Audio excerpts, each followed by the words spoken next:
अस्सलाम वालेकुम वरहमतुल्लाहि वबरकातुहू। Hi hello welcome to my channel. ఈరోజు నేను ఇక్కడ పచ్చడి కోసము చేద్దామనేసి కూర్చున్నానండి। 3 కేజీలు తీసుకొని వచ్చారు పిల్లలు పచ్చడి కాయలు। అంటే ఏంటంటే అవి బెనిస్కాయలు, అవి అంతగా బాగుండవు పచ్చడికి, అంటే ఊరగాయకి కారంగా ఉంటాం కదా, ఆ ఊరగాయకి మామిడికాయ పచ్చడికి అవి పనికిరావు। అప్పటికప్పుడు అయితే పచ్చడికి పర్వాలేదు। అందుకనేసి ఇక్కడ మనకి ఏమేమి పనికొస్తున్నాయో ఆ కాయలు నేను ఇక్కడ పెట్టుకున్నాను, చూస్తున్నారు కదా। ఇప్పుడు శుభ్రంగా నేను వాటర్లో వేసి ఈ పైన ఉన్న జిగురు అది ఇది ఉంటుంది కదా, వేసేది మొత్తము డస్ట్ శుభ్రంగా కడిగేసి కాయలు ఒక ప్లేట్లో పెట్టుకుంటున్నానండి ఇలాగా।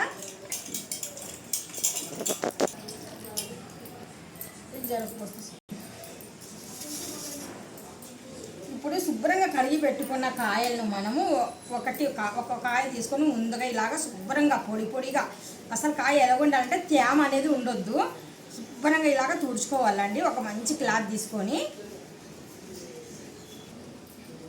ఇక్కడ ఒక క్లాత్ తీసుకొని మనం శుభ్రంగా కడిగిన మామిడి పండుని ఇలా తుడుచుకొని పొడిగా ఇలా గాలిలో కొద్దిసేపు వదిలేద్దాము।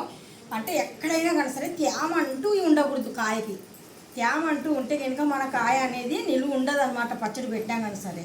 అందుకనేసి శుభ్రంగా తుడిద్దాం।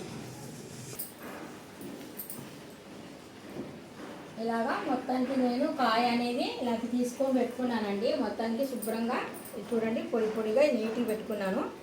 ఇప్పుడు దీని మీద కూడా ఏదైనా కొద్ది డస్ట్ ఉందా అనేసి చూసుకుంటున్నాను।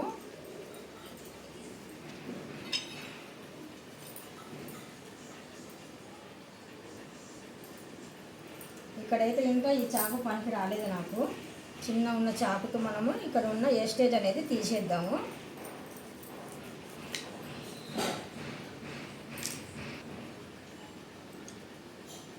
ऐसा मारेंगे ऐसा मारेंगे।